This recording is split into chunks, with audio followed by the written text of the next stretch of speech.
La commune de la semaine. La commune de la semaine. La commune de la semaine fait étape à Étain. Je suis en compagnie de Mathieu Sprigg. Bonjour Mathieu. Bonjour. Mathieu, vous avez exercé un métier peu commun au Pays de Bitche. Vous avez été cycliste professionnel. Comment est venue cette passion du cyclisme et comment en avez-vous fait votre métier ? Alors la passion elle est venue assez tard parce que j'avais presque 15 à 16 ans lorsque j'ai pris une licence au Sprinter Club de Sarreguemines. Ensuite, comment c'est devenu un métier, l'année de terminale en fait, lorsque je devais rentrer dans une école, dans un IUT. En fait, je devais rentrer dans un IUT à Colmar. Il y a Gérard Brox, qui est très connu dans le monde cycliste, qui m'a appelé, qui m'a dit écoute, on a une place pour toi, est-ce que tu veux venir à Nancy au Poulet Sport? Et là j'ai dit écoutez, attendez, je vous répondrai dans 2 jours. Et en fait j'ai pris la décision d'aller au Poulet Sport. Et de là tout a commencé quoi, parce que c'est là que j'ai eu mes premiers résultats et que au fur et à mesure je suis devenu de mieux en mieux quoi, et même à penser pourquoi pas être pro quoi, donc voilà. Oui, vous avez tout d'abord eu des résultats en tant que jeune adulte, 3e du championnat d'Europe Espoir, et puis vous êtes passé pro, où vous avez notamment remporté le Tour du Doubs, une compétition qui est toujours inscrite au calendrier de la Coupe de France, et surtout, pour le grand public, ce que les non-spécialistes connaissent tous, vous avez participé plusieurs fois au Tour de France. Comment on vit de l'intérieur peut-être ce rêve de gosse dans cette grande machine qu'est le Tour de France ? En fait, c'est très prenant. On croit qu'on rentre dans une production de télé et que en fait pendant 3 semaines voire 1 mois, on est dedans quoi. Enfin voilà. Quand on se réveille le matin, en fait, c'est limite qu'il y avait des caméras et tout qui vous filmaient quand vous preniez votre petit déjeuner. Vous allez faire juste un entraînement et tout. Enfin après c'était assez prenant quoi. Enfin ouais. Et quel est votre meilleur souvenir ? Parce que vous avez été sur le podium du classement des jeunes, c'est-à-dire les coureurs jusqu'à 25 ans. Vous avez été sur le podium à Paris, sur la 3e marche de ce classement. Est-ce que c'est votre meilleur souvenir ou bien c'était plutôt sur la route votre meilleur souvenir ?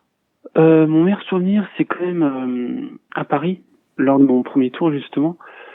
Lorsque j'ai vu la Tour Eiffel de loin, j'avais déjà vu la Tour Eiffel, mais lorsqu'on voit la Tour Eiffel et tout, en fait, on se dit wow, c'est mon premier tour. Je vois la Tour Eiffel, c'est l'arrivée, c'est une fierté quoi, enfin, une grosse fierté. Ouais. Dans le milieu cycliste sur route, on dit souvent qu'un vrai professionnel est vraiment un pro le jour où il boucle son premier Tour de France. Est-ce que c'est vrai ? Est-ce qu'on change de statut ce jour-là ? On change de statut, ouais, ça c'est sûr. Après, pour être un vrai pro, de toute façon, celui qui est pro, en fait, le fait d'être un amateur et le fait d'être pro, c'est absolument pas le même sport. Après, le fait d'être dans le monde pro et de faire le Tour de France, c'est encore autre chose, quoi. Enfin, c'est carrément autre chose. Vous avez, au long de votre carrière, côtoyé des coureurs célèbres, parce que le vélo, c'est aussi un sport d'équipe. Quel souvenir gardez-vous des coureurs que vous avez côtoyés ? Alors en 2006, je me souviens que c'était mon premier Tour de France. Et en fait, mon voisin de chambre, c'était Laurent Brochard. C'est marrant parce que lui, il était champion du monde, un ex-champion du monde. Et moi, qui débutais mon premier Tour de France et tout, c'était assez déstabilisant pour débuter et tout. Enfin, c'est pas mal. Et est-ce qu'on a l'impression de passer du coup de l'autre côté quand on fait partie du peloton ? On voit d'habitude tous ces coureurs à la télé, il y a des millions de téléspectateurs qui regardent le Tour en France, et tout d'un coup on devient un acteur. Oui, alors on devient un acteur, mais en fait à la télé et tout, on voit pas vraiment comment un coursier peut se mettre mal, parce qu'en fait il faut savoir que par exemple dans l'école et tout le monde est à l'arrache. À l'arrache, c'est très très difficile. dur. Ouais, Et du coup, vous pensez que c'est au-delà du physique, bien sûr, qu'il faut avoir pour être sportif de haut niveau, c'est vraiment au mental qu'il faut aller chercher les quelques pourcents en plus? Ouais, je pense. Parce que quand j'étais jeune et tout, enfin après il y avait par exemple Nicolas Wittmann, il y avait Julien Toumasi et tout. Ils étaient super bons et ils étaient meilleurs que moi. Enfin, il faut dire ce qui est. Enfin, il y avait peut-être plus de rigueur en moi, voilà, plus de rigueur. Enfin, après, c'est tout.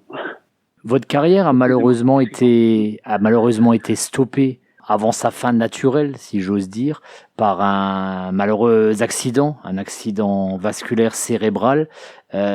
J'imagine que le vélo, dans ces moments-là, ça passe au second plan. Ouais, ça passe au second plan. Mais en fait, quand je venais d'avoir cet accident vasculaire cérébral, c'est très vite revenu une priorité, quoi. Parce que en fait, j'espérais remonter sur le vélo et être de nouveau professionnel. Mais en fait, ouais, j'ai très vite su que en fait, je serais plus du tout professionnel, même plus du tout cycliste, quoi. Enfin, ouais. Comme malheureusement vous n'aviez plus les capacités physiques pour être cycliste professionnel, vu l'exigence que ça demande, c'est un sport très très dur, vous continuez quand même pour votre plaisir à faire des petites balades à vélo tranquillement? Alors cette année, j'ai honte de le dire, hein. Donc cette année, en fait, j'ai fait 30 kilomètres seulement. D'accord. Il y a des années, des années où je fais 1000 voire 2000 kilomètres. Et ouais, je fais encore du vélo, mais plus du tout en mode pro, en mode coursier, quoi. Enfin voilà, j'en fais vraiment juste pour moi et juste pour mon plaisir, quoi. Quels sont vos bons souvenirs d'enfance à Étain? Tous mes camarades d'école primaire, enfin après ouais, c'est un bon souvenir, ouais. Vos camarades d'école primaire vous ont soutenu à l'époque où vous étiez coureur professionnel? Vous aviez un fan club à Étain? Ouais, j'avais un fan club. Après, ils n'étaient pas forcément inscrits dedans. Je pense que la plupart suivaient quand même. Et si vous aviez une petite sortie vélo à conseiller à nos auditeurs autour d'Étain ou dans le Pays de Bitche, vous leur conseilleriez quoi? Ouais, je leur conseillerais conseillerais à aller vers Sourtes, Étain, Schmidt-Villers, Rallin, Montbronn, Sourtes, Meisenthal. Ouais, Meisenthal. Et après, on revient par Lemberg, tout ça, Rohrbach-les-Beach, Singlin. Après, c'est une petite balade, mais qui est quand même pas mal. Ouais. Et ben voilà, c'est ce qu'on va proposer à nos auditeurs. Ouais. Plutôt que de faire le Tour de France, vous l'avez fait, c'était un très bel exploit. On va leur proposer cette balade au départ et à l'arrivée d'Étain via Sourtes, Lemberg ou encore Rohrbach-les-Beach. Merci beaucoup, Mathieu. De rien, c'est moi.